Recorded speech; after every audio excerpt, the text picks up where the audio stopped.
মাননীয় স্পিকার 1971 সালে দেশ স্বাধীনের পর সংবিধানের 4টি মূল নীতি যখন বাস্তবায়িত হওয়ার পথে ঠিক তখনই জাতির পিতাকে ঘৃণ্যভাবে হত্যা করা হয়। আমেরিকা ও পাকিস্তানের এজেন্ডাকে বাস্তবায়িত করার জন্য রাষ্ট্রনায়কদের হত্যা করার এইসব ঘটনা ধিক্কারজনক। বাংলাদেশ এশিয়ার প্রথম দেশ যারা ইনডেমনিটি জারি করার মাধ্যমে বঙ্গবন্ধু ও জেল হত্যার বিচার বন্ধ করে দিয়েছে।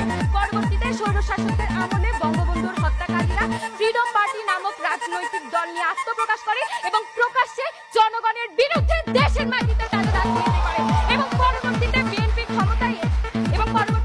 ক্ষমতায় এলে তারা তৎকালীন বিরোধী দলীয় নেত্রী শেখ হাসিনাকে হত্যার ছক কষতে থাকে এবং এরই প্রেক্ষিতে 2000 সালে 7ই জুলাই কোটালীপাড়া সমাবেশস্থল ও হেলিপ্যাডের কাছে বোমা বিস্ফোরণ ঘটে এবং প্রথম আলোর তথ্য মতে এতে একজন নিহত ও 7 জন আহত হয় এবং সেখানে তারা ব্যর্থ হলে 2001 সালে তারা পুনরায় বোমা বিস্ফোরণ ঘটায় এবং সেখানেও তারা ব্যর্থ হলে তারা 2004 সালের 21শে আগস্ট গ্রেনেড হামলা করে এবং এতে 24 জন নিহত হয় এবং আহত হয় প্রায় 300 জন নেতাকর্মীরা। শুধু এতেই নয়, তাদের শোষণামলে তারা 5 বার দুর্নীতিতে চ্যাম্পিয়ন হয়।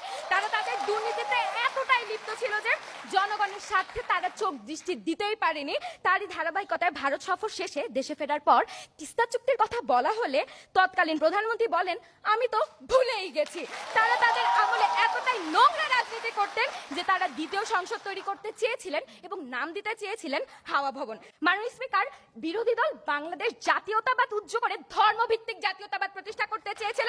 জামাতে ইসলামের উপর নিষেধাজ্ঞা তুলে দেয় এবং পুনর্জন্ম হয় জামাতে ইসলামীর। ধর্মভিত্তিক রাজনীতির লাবাসে ব্যাপকভাবে বিকাশ ঘটে জঙ্গিবাদের।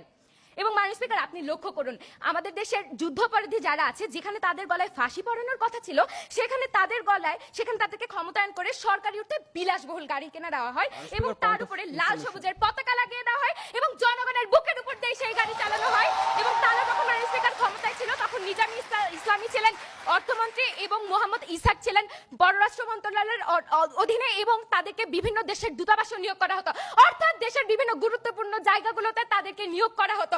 এবং মাননীয় স্পিকার, আপনি যদি দেখেন 2013 সালে যখন আমার সরকার এই যুদ্ধাপরাধীদেরকে বিচারের আওতায় আনতে চায় এবং যখন গণজাগরণ মঞ্চের আত্মপ্রকাশ ঘটে, যখন গণজাগরণ মঞ্চে একটাই দাবি, ফাঁসি ফাঁসি ফাঁসি চাই, যুদ্ধাপরাধীদের ফাঁসি চাই, দড়ি লাগলে দড়ি নে, যুদ্ধাপরাধীদের ফাঁসি দে।